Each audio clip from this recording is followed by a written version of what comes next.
guys, this is Nifty team. guys, இந்த வீடியோவில் நம்ம என்ன பார்க்க போகிறோம் அப்படின்னா, இன்றைக்கி நம்மளோட ஜாக்பாட் ஸ்ட்ராட்டஜி வச்சு எப்படி என்ட்ரி எடுத்துருக்கலாம் அப்படின்ற எஜுகேஷ்னல் ரிவ்யூ வீடியோ தான் பார்க்க போகிறோம்.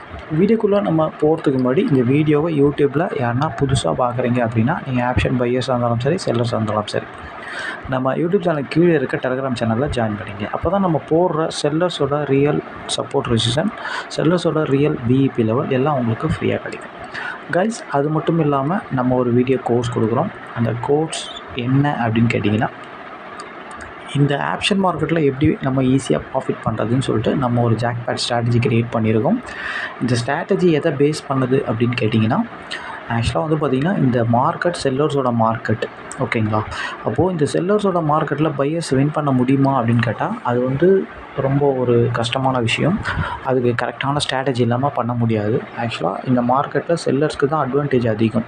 அப்போது பையர்ஸ் வின் பண்ண முடியுமா அப்படின்னு கேட்டால் வின் பண்ண முடியும். எப்படி அப்படின்னு கேட்டிங்கன்னா, செல்லர்ஸ்க்கு எங்கெங்கெல்லாம் லாஸ் வருமோ, செல்லர்ஸ் எங்கெங்கெல்லாம் அவங்க பொசிஷனை கட் பண்ணுறாங்களோ, செல்லர்ஸ் எங்கெங்கெல்லாம் அவங்க பொசிஷனை விட்டு எக்ஸிட் ஆகுறாங்களோ, ப்ராஃபிட் புக் பண்ணுறாங்களோ, அந்த இடத்துல தான் நம்ம போய் பையர்ஸ் ப்ராஃபிட் பண்ண முடியும். அதாவது செல்லர்ஸ் இல்லாத இடத்துல தான் பையர்ஸ் உள்ளே போக முடியுமே, ஓகேங்களா. அதாவது அவங்க வந்து ஒரு பொசிஷனை கட் பண்ணுறாங்க அப்படின்னா, செல் பண்ணுவாங்க, பை பண்ணால் என்ன ஆகும், மார்க்கெட் மேலே போகும். அதேமாதிரி ஒரு பொசிஷன்லேருந்து எக்ஸிட் ஆகிறாங்கன்னா, செல் பண்ணிடுவாங்க, பை பண்ணால் என்ன ஆகும், மார்க்கெட் மேலே போகும். இந்த மாதிரி இடத்துல தான் நம்ம வந்து பையர்ஸ் உள்ளே போய் ப்ராஃபிட் பண்ண முடியும். அந்த மாதிரி இடத்த பேஸ் பண்ணி தான் நம்ம ஜாக்பாட் ஸ்ட்ராட்டஜி க்ரியேட் பண்ணி கொடுத்துருக்கோம்.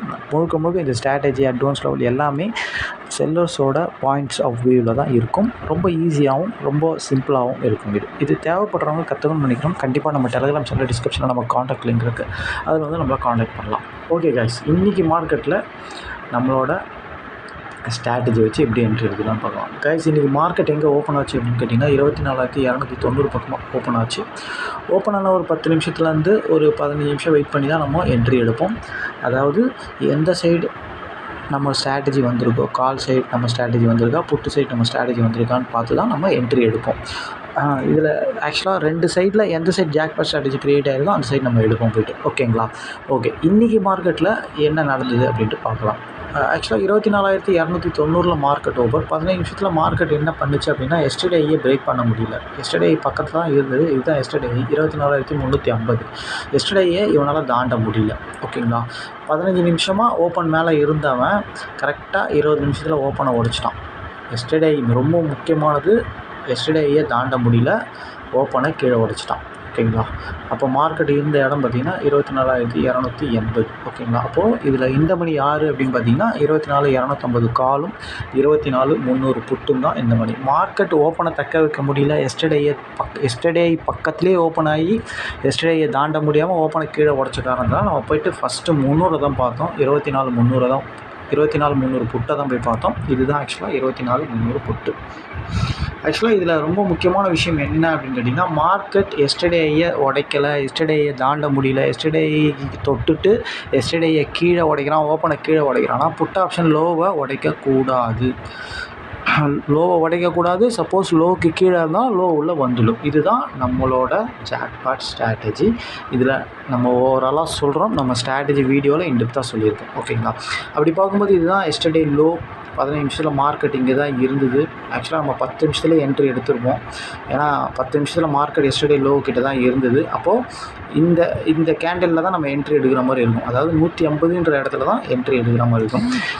என்ன விஷயம் அப்படின்னு கேட்டிங்கன்னா, இவன் ஓப்பனுக்கு கீழே இருந்தவன் ஆக்சுவலாக நீங்கள் 150 என்ட்ரி எடுத்திங்கன்னா ஓப்பன் வரைக்கும் தான் டார்கெட் வைக்க முடியும். அதாவது 150 என்ட்ரி எடுத்திங்கன்னா 40 பாயிண்ட், ஓகேங்களா. இவ்வளோ பெரிய பாயிண்ட்லாம் வருமா அப்படின்ட்டு நம்மளுக்கு தெரியாது, ஓகேங்களா.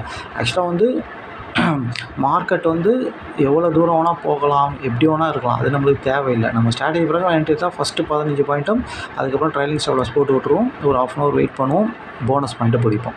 தான் இவ்வளோ பெரிய பாயிண்ட் நடக்குமா, இவ்வளோ பெரிய மூவ்மெண்ட்லாம் போகுமாலாம் யாருக்குமே தெரியாது. நம்ம கன்சிஸ்டண்டாக ப்ராஃபிட் பண்ணுறதுக்கு என்னவோ அதை மட்டும் தான் பார்க்கணும். அதுக்கப்புறம் மார்க்கெட் என்ன போனாலும் சரி, இல்லை எப்படி ஃபால் ஆனாலும் நம்ம அதை பற்றி பார்க்கக்கூடாது.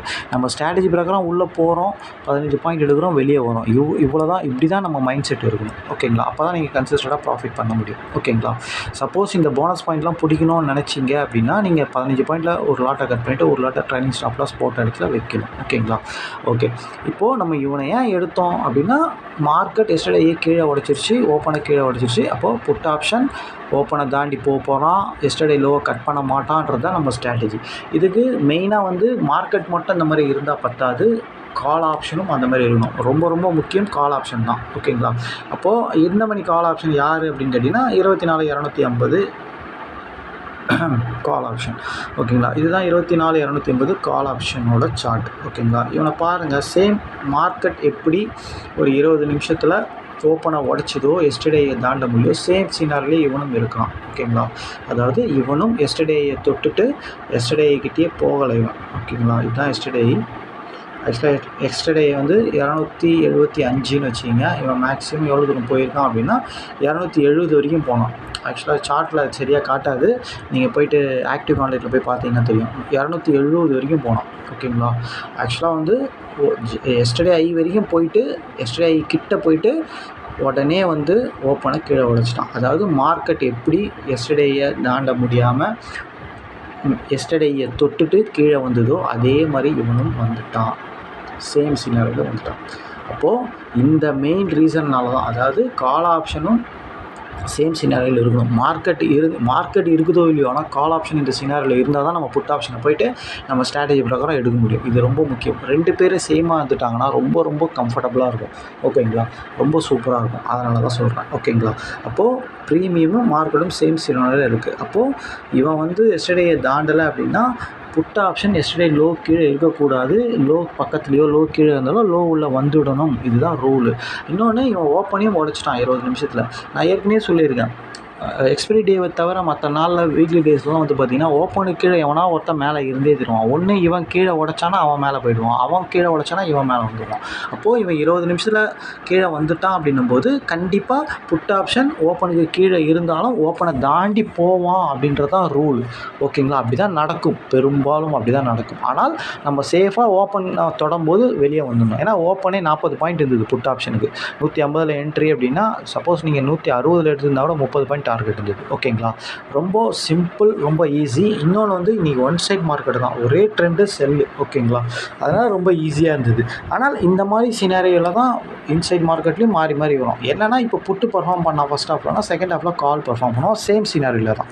ஓகேங்களா? இவன் எப்படி ஐயா உடைக்கலையோ அதேமாதிரி அவனும் இவன் போய் ஐயா உடைக்காத போது அவன் பர்ஃபார்ம் பண்ணுவான் கால்.